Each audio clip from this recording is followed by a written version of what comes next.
Okay, guys, let's talk about this apology that Harry and Meghan are supposedly considering offering to King Charles and possibly the royal family in hopes of reconciliation. I've read so many articles about this and statements from both sides, the palace and Harry and Meghan. Can I just say the audacity is unbelievable. I could not believe what I was reading from Harry and Meghan's side. I can just tell you based on these statements, I really believe Harry and Meghan, and I would say Meghan specifically, is at a point of desperation. Does anybody remember the story or the fable of the boy who picked up the snake who was freezing? He wanted to save him. Well, I'm going to get to that and tell the story because it has everything to do with what we're talking about today, particularly when it comes to King Charles and reconciliation with Harry and Meghan. So to start with this article, I don't have it in front of me, but I have notes. I'll find it before I upload the video so I can have visuals. But it says, Prince Harry and Meghan Markle have made small steps to repair relations with King Charles after years of royal tensions. But in one swift move, the controversial couple hope to jump leaps and bounds.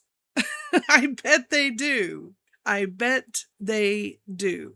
According to Royal Insider Rob Shooter, I referenced his Substack also, but according to Rob Shooter, multiple sources have spilled that serious discussions are underway about whether Harry and Meghan should issue a public apology as a last-ditch attempt to rebuild trust with King Charles and the royal family. Is it just me? The apology is supposed to be the beginning of the reconciliation. And since when do sincere apologies require all these talks and negotiations and summits and meetings? I'll have my people call your people. And there's another statement in here that got me. This isn't about Harry and Meghan admitting they were wrong about everything. It's about acknowledging that the past 5 years have caused enormous pain. The debate now is over what an apology should say, and just as importantly, what it should not. What?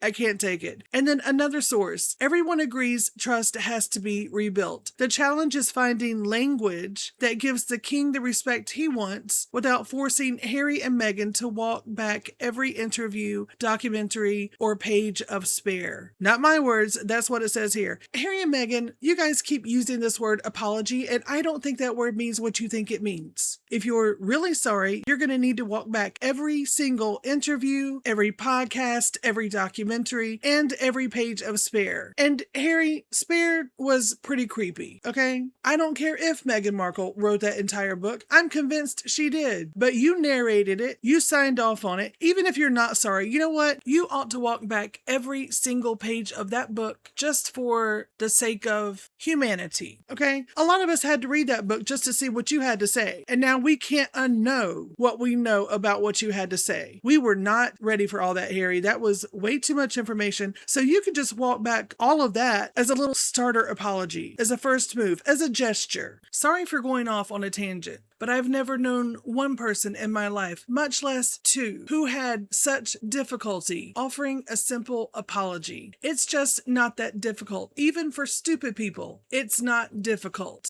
Okay, where was I? Let me scroll down. Okay, then it says, an apology doesn't have to be a surrender. It's an acknowledgement that this family feud went too far. Really?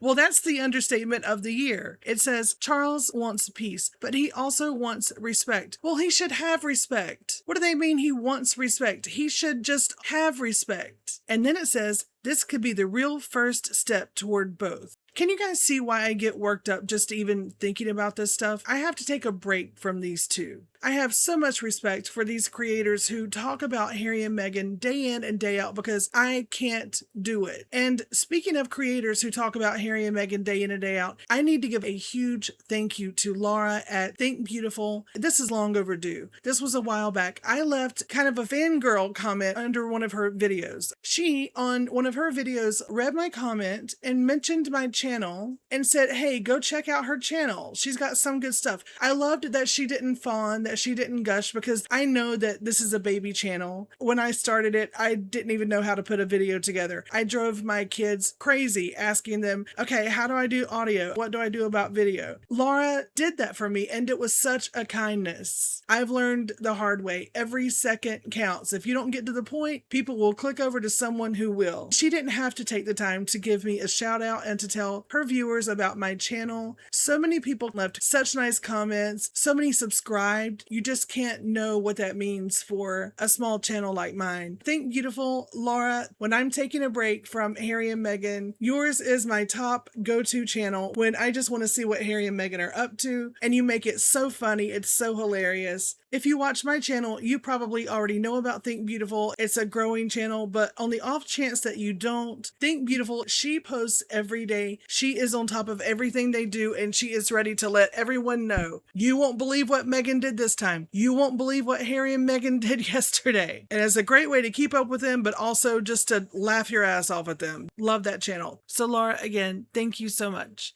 Okay, I don't know where I was. There are so many articles that I could go to. There are other sources that are talking about different drafts that Harry and Meghan are working on, that they're really working on the wording of this thing. And that alone should tell us and the royal family that there's nothing sincere about this. One of my questions when I started looking into this is, why is King Charles even receptive to this? There's a very understandable reason why King Charles is open to this, even if he is guarded about it. He's getting older, and grandmothers, grandfathers, they're wanting to tie up loose ends. They don't want to have any regrets. And I've seen this play out within my own family. The fact that King Charles is even entertaining the thought of this, of reconciliation, is why he needs to be protected. And I'm not implying that he's weak, but he does love Harry so much. Think back to Queen Elizabeth.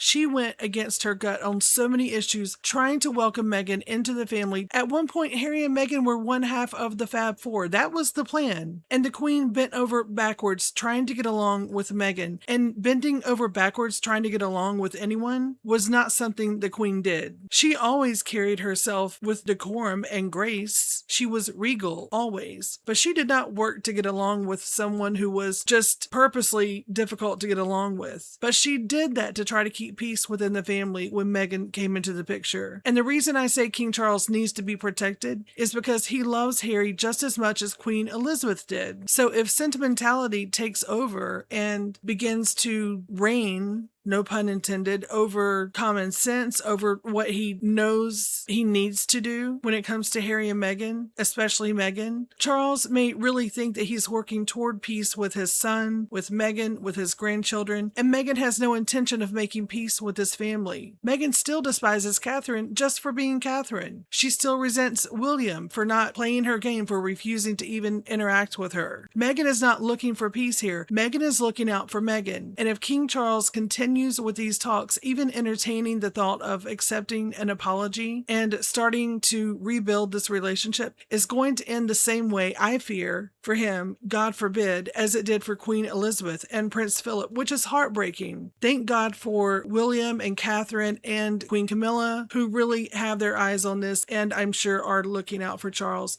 The Queen gave Meghan a chance, and Meghan took advantage of her kindness. She ended up hurting every single person in that family. Now things aren't working out so well for her. She's out in the cold. She needs to be saved. So let's remember the fable that I mentioned earlier about the boy who picked up the snake. Remember, he's walking through the woods and he sees this snake, and the snake is freezing. He's cold, and he begs the little boy, please, please save me. I'm going to die. And the boy feels sorry for the snake, and he picks him up and he takes him home and he gets him warmed up, gives him some water, and the snake starts feeling better. He starts moving around. He's looking better. And then the snake bites that little boy, and the boy is shocked. He's crying, why would you bite me? I saved your life. And if you remember the fable, what did the snake say? You knew I was a snake when you picked me up.